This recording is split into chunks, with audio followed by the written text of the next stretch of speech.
Assalamu alaikum, this is Sajad Haider from tutoria.pk, your Pakistan Studies on Screen Instructor.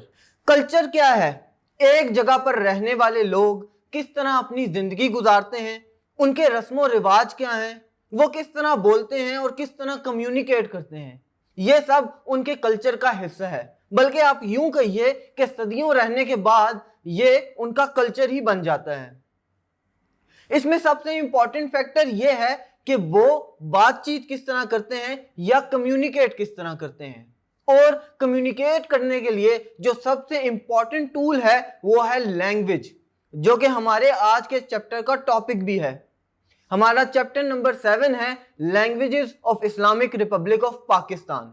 Human के relationship को चलाने और उसको जोड़ने वाली चीज का नाम भी लैंग्वेज है, जिसके थ्रू आप अपने फीलिंग्स को, अपने इमोशंस को और अपने इंस्पायरेशंस को एक दूसरे से कम्युनिकेट कर सकते हैं। लैंग्वेज नॉलेज एक्वायर करने का तरीक़ेकार भी है।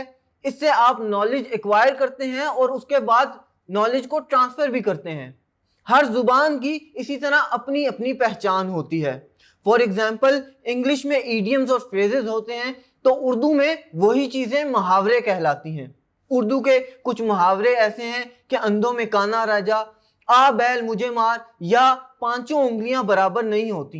इसी तरह इंग्लिश में उन्हें ईडियम्स कहा जाता है, जैसे बेटर लेट देन नेवर या call it a day.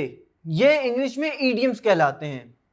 इल्लामा Iqbal के मुताबिक history is the memory of a nation. और इस मेमोरी को स्टोर किस तरह किया जाए? मेमोरी को स्टोर करने का वाहिद तरीका यह है कि इसको रिकॉर्ड किया जाए लैंग्वेज के थ्रू।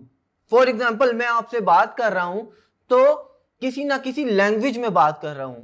अगर वो लैंग्वेज आपको ना समझ आए तो मेरे और आपकी कम्युनिकेशन का कोई फायदा नहीं है। तो लैंग्वेज बहुत ही इंपॉर्टेंट टूल है किसी भी चीज को कम्युनिकेट करने के लिए।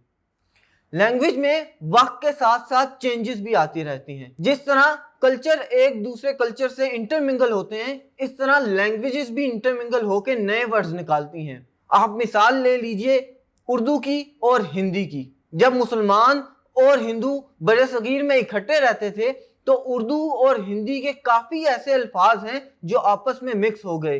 कुछ अल्फाज हिंदी के उर्दू में अब भी बोले जाते हैं और हिंदी में उर्दू के अल्फाज भी बोले जाते हैं। ये ज़ुबान पहले तो मुस्लिम और हिंदुओं की यूनिटी के लिए इस्तेमाल भी की जाती थी, लेकिन हुआ कुछ यूं कि हिस्ट्री के एक नाजुक मोड़ पे हिंदुओं ने अपने आप को उर्दू से अलहदा कर लिया।